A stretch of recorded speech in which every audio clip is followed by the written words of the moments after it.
Hello students, good morning. Welcome to our channel target physics with Lalan Sharma. तो आज बच्चों हम इलेक्ट्रिक डाइपोल की सहायता से इलेक्ट्रिक पोटेंशियल का अध्ययन करेंगे। तो आइए देखते हैं electric potential due to an electric dipole. तो उसके तीन केस होते हैं, एक्सिस पे और इक्वाटोरियल लाइन पे और एनी पॉइंट पे। तो तीनों केस का आज हम लोग अध्ययन करेंगे बारी बारी से। तो आइए देखते हैं पहला heading, potential at A point on the axis of the dipole. तो एक हमारा इलेक्ट्रिक डाइपोल है और इसके मिडिल पॉइंट से स्मॉल आर डिस्टेंस पर एक पॉइंट ए है जिस पर हमें इलेक्ट्रिक पोटेंशियल ज्ञात करना है। इसके लिए हम ज्ञात करना है और ये इलेक्ट्रिक डाइपोल का टोटल लेंथ 2l माना गया है, जिसमें हाफ लेंथ l और l है। तो प्लस क्यू चार्ज से ए की जो डिस्टेंस होगी विद्यार्थी वो होगी r माइनस l। तो इतना घटाना पड़ेगा, यहां से यहां तक r है तो इतना, तो ये l इतना निकालना पड़ेगा। अब यही माइनस क्यू से अगर ए की डिस्टेंस हम लेते हैं तो ये हो जाएगा r प्लस l, मतलब इतना r है तो ये वाला l इतना क्या करना पड़ेगा, ऐड करना पड़ेगा। अब इलेक्ट्रिक पोटेंशियल एट पॉइंट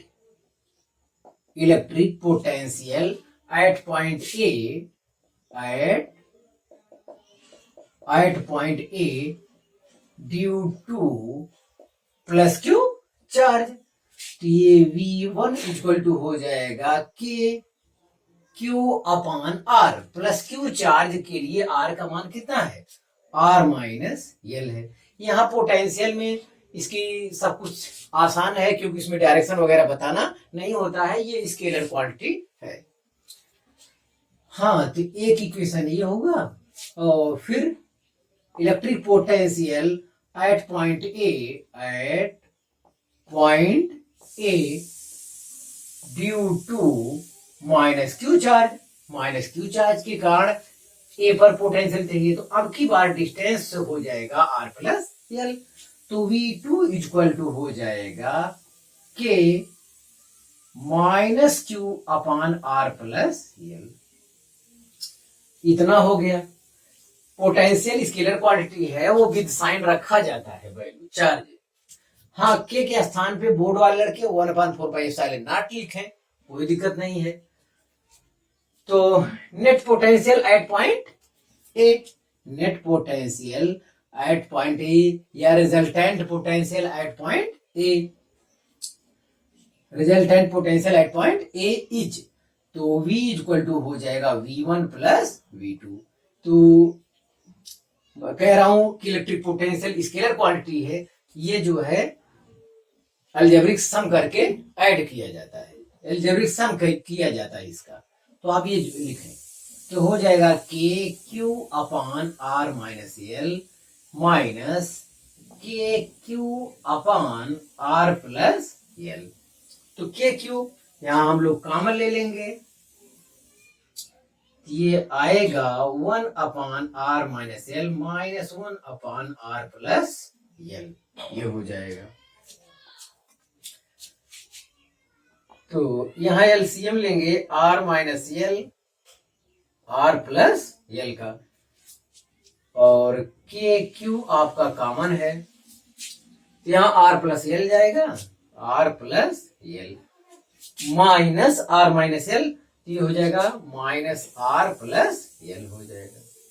तो इसमें r आपका कैंसिल हो रहा है, तो यहां मिल रहा है हमको के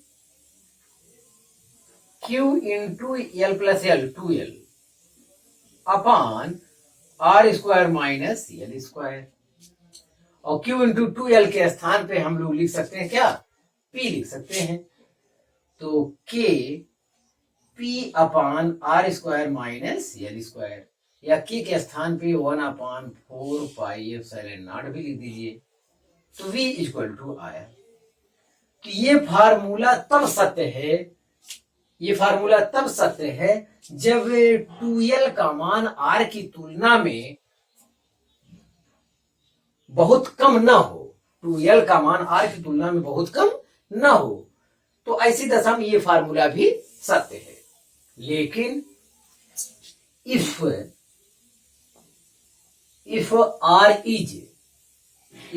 is very very greater than 2l, यदि r की वैल्यू जो है 2l की तुलना में बहुत ज्यादा है, तो ऐसी दशा में l square very very less than r square, तो l square can be neglected. हम लोग l स्क्वायर को क्या करते हैं, l स्क्वायर को यहाँ छोड़ देते हैं। जब छोड़ देते हैं तो ऐसी दशा में net electric potential V equal to 1/4 pi epsilon nought into P upon R square. ये होता है एक्सिस वाले केस में नेट इलेक्ट्रिक पोटेंशियल। ये डेरिवेशन बहुत ही इजी है, क्योंकि इलेक्ट्रिक में जो लड़का ये डेरिवेशन किया होगा वहां 2p अपॉन r क्यूब आया होगा इलेक्ट्रिक वाले में। Electric field E equal to, तो इलेक्ट्रिक में डायरेक्शन बताना होता है, वहां और क्वालिटी है, लेकिन यहाँ डायरेक्शन नहीं बताना होता है, और इसलिए ये डेरिवेशन उसकी तुलना में काफी आसान है। तो विद्यार्थी आप इसे कॉपी कर लीजिए।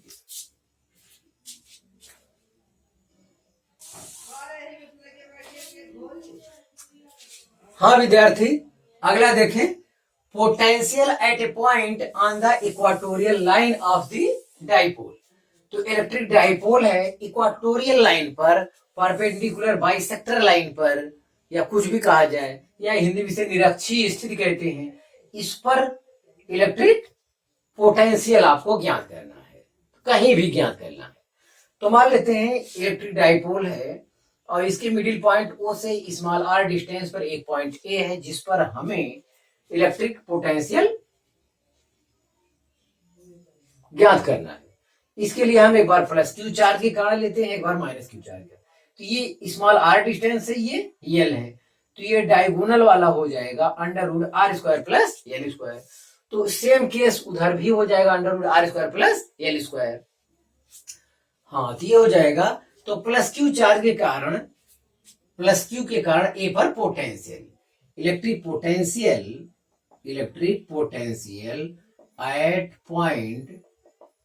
Eight point A due to plus Q charge. तो ये V1 इक्वल टू हो जाएगा के क्यू अपॉन R मतलब ये डिस्टेंस है under root r square plus l square. Yes, फिर चाहिए इलेक्ट्रिक पोटेंशियल एट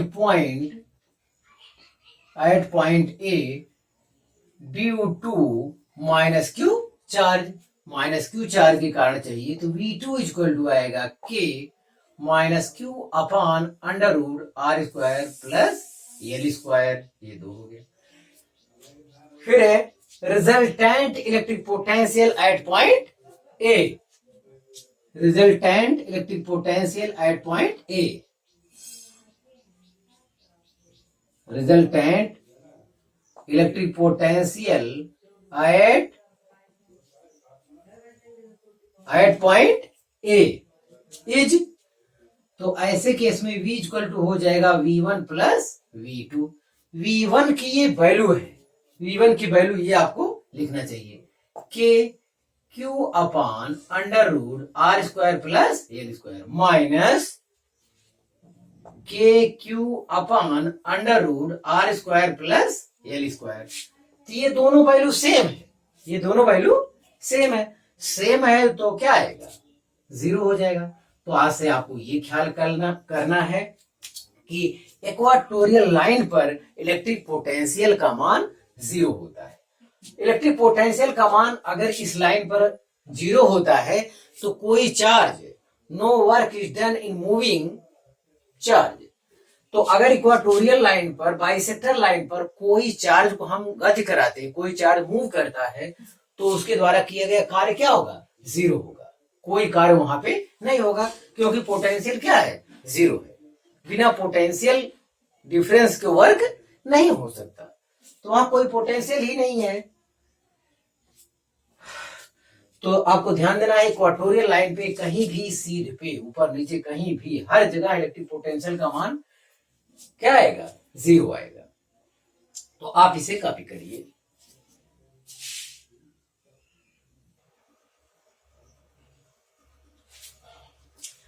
हाँ विद्यार्थी देखें, इलेक्ट्रिक डाइपोल का electric potential at any point. अब क्या करेंगे हम लोग, अब तक हम लोग इलेक्ट्रिक डाइपोल के एक्सिस पे ज्ञात किए, अब इसके दूसरा हम लोग ज्ञात किए इलेक्ट्रिक डाइपोल के बाइसेक्टर पोजीशन पे कहीं भी इलेक्ट्रिक पोटेंशियल ज्ञात किए। अब हम चाहते हैं कि ऐसा फार्मूला लाया जाए जो हर केस के लिए वैलिड हो, तो उसका नाम है एनी पॉइंट। तो हम मान ले रहे हैं इलेक्ट्रिक डाइपोल मोमेंट के डायरेक्शन से थीटा कोण पर मिडिल पॉइंट ओ से स्मॉल आर डिस्टेंस पर एक पॉइंट ए है जिस पर हमें इलेक्ट्रिक पोटेंशियल ज्ञात करना है। अब यहाँ एंगल आ गया, कन्फर्म एंगल आ गया है। तो अब क्या किया जाए, ये निगमन तो काफी कठिन हो जाएगा, इसलिए कठिन से बचने के लिए हम लोग जिसे इलेक्ट्रिक डाइपोल मोमेंट का ये डायरेक्शन है, ये वाला है, तो ऐसा कुछ की फार्मूला लाया जाए जो हर केस के लिए वैलिड हो। तो देखिए ये वाला है, इसको हम लोग क्या करेंगे, इस पॉइंट ज्ञात करना है, इसका हम लोग इस डायरेक्शन में एक ले लेंगे, तो एक ले लेंगे इस डायरेक्शन में मान लेते हैं अगर, तो ये आएगा ये वाला, यहाँ ये कल्पना कीजिए ये वाला उठ के यहाँ गया होगा, यहाँ कल्पना कीजिए माइनस क्यू है ये प्लस क्यू है, तो इसका ये कंपोनेंट, ये इतना कास थीटा हो जाएगा, इस डायरेक्शन में जो ये हो जाएगा वो हो जाएगा पी कास थीटा, ये वाला कंपोनेंट इस दिशा में पी कास थीटा हो जाएगा। तो ये पी कास थीटा एक्सिस का वाला काम करेगा जो पहला डेरिवेशन उस आधार पे, और इसके परपेंडिकुलर भी देखा जाए,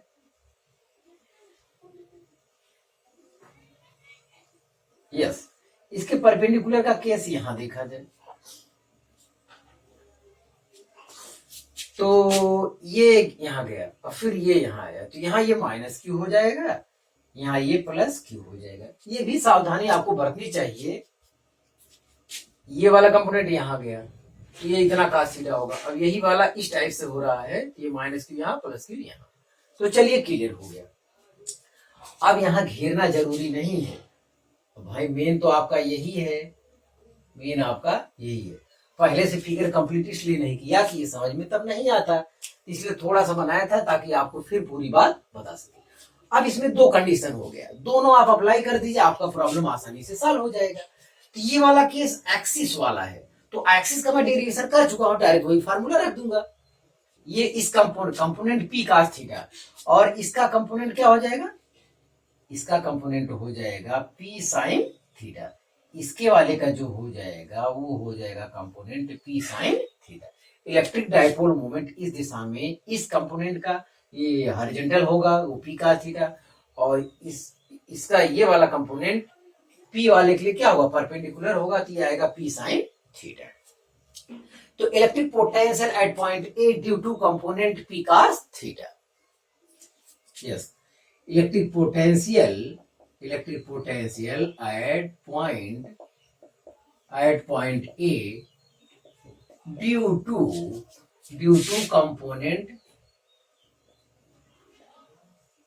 due to component P cos theta is, मतलब इलेक्ट्रिक डाइपोल मोमेंट का जो कंपोनेंट होता है वो अक्षीय वाला एक्सिस वाला कंपोनेंट लेंगे, तो एक्सिस वाला फार्मूला लिखेंगे पोटेंशियल के लिए, तो V1 इक्वल टू हो जाएगा K P upon R square, P upon R square, तो P अपान आर स्क्वायर होता है, लेकिन ये कंपोनेंट आपकी बार क्या है, P cos theta upon R square. चलिए ये हो गया।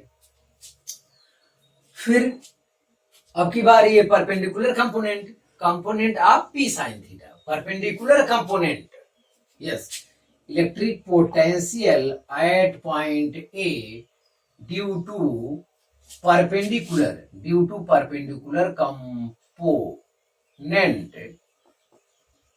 Component P sine theta is, मतलब इलेक्ट्रिक पोटेंशियल चाहिए एट पॉइंट ए पर due to perpendicular component P sine theta के कारण, तो पी साइन थीटा के कारण जो इलेक्ट्रिक पोटेंशियल होता है वो क्या होता है, जीरो। आप ये हम लोग पढ़े हैं कि एक्सिस के कारण इलेक्ट्रिक पोटेंशियल इतना होता है P/r², और बाइसेक्टर वाले के कारण या इक्वाटोरियल लाइन पे जो इलेक्ट्रिक पोटेंशियल होता है वो हमेशा क्या होता है, 0 होता है। तो मैं 0 दिया यहाँ पे।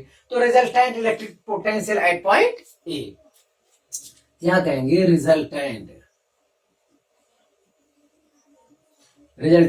Electric potential at point A is, तो V इक्वल टू हो जाएगा V1 प्लस V2। V2 तो 0 है, तो जो हमारा फार्मूला आ रहा है वो क्या आ रहा है, V equal to K P cos theta upon R²। तो ये फार्मूला विद्यार्थी हमेशा के लिए वैलिड है, ये आप याद रखते हैं तो कभी कोई प्रॉब्लम नहीं होगी। चलिए इससे दो, अगर ये फार्मूला हमारा सत्य है तो हमारा इक्वाटोरियल लाइन वाला और एक्सिस वाला दोनों इससे हल हो जाना चाहिए। तो यहां देखते हैं, देखते हैं तो ये इफ क्या होगा, if theta equal to 0, theta equal to 0 रखोगे तो क्या आएगा, का 0 मान 1 होता है, तो आ जाएगा V इक्वल टू के पी अपान R²। तो जो एक्सिस पे हम लोग पोटेंशियल ज्ञात करते हैं इलेक्ट्रिक डाइपोल के कारण, उसका फार्मूला यही है। और दूसरा देखिए, if theta equal to 90 degree, तो cos 90 मान 0। तो ऐसी दशा में V इक्वल टू क्या आ रहा है, इक्वाटोरियल लाइन पर इलेक्ट्रिक पोटेंशियल का मान क्या होता है, 0 होता है, और 0 आया भी है आपको।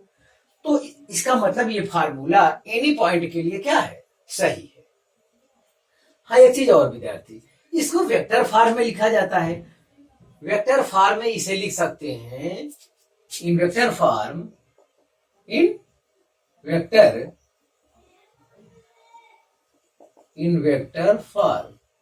वेक्टर फॉर्म क्या है, इलेक्ट्रिक पोटेंशियल तो वेक्टर होता नहीं, इधर अगर लिखना है तो आप यही कर सकते हो कि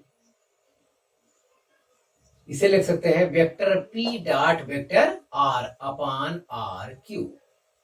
यस, क्या लिख सकते हैं, अगर वहां नहीं क्लियर हो रहा है तो V इक्वल टू लिख सकते हैं कि vector P dot vector R upon RQ। तो P डॉट R का जब आप विस्तार के A डॉट B बराबर AB cos थीटा, वैसे P dot R equal to P R cos थीटा, तो एक R कैंसिल हो जाएगा, फिर यही आ जाएगा अगर इसका विस्तार करें। तो ये वेक्टर फॉर्म में कोई आपसे पूछे तो इसको इस प्रकार से लिखा जा सकता है। तो electric potential at any point का ये फार्मूला है, इसको आप दिमाग में बनाए रखिए और हर केस इसके लिए वैलिड है। ये बहुत आसान है, आपको केवल यही करना था। इसका 2 कंपोनेंट ले लेते, एक एक्सिस पे, इसके अगर ये वाला ले लेंगे तो ये एक्सिस वाला केस हो जाएगा, इसका परपेंडिकुलर केस ले लेंगे तो ये इक्वाटोरियल लाइन वाला हो जाएगा। दोनों के कारण अलग अलग केवल वैल्यू आपको रख देना है और वैल्यू रख देना, आपको अपना आंसर मिल जाएगा। तो आप विद्यार्थी मेहनत से पढ़ाई करते रहे। All the very best.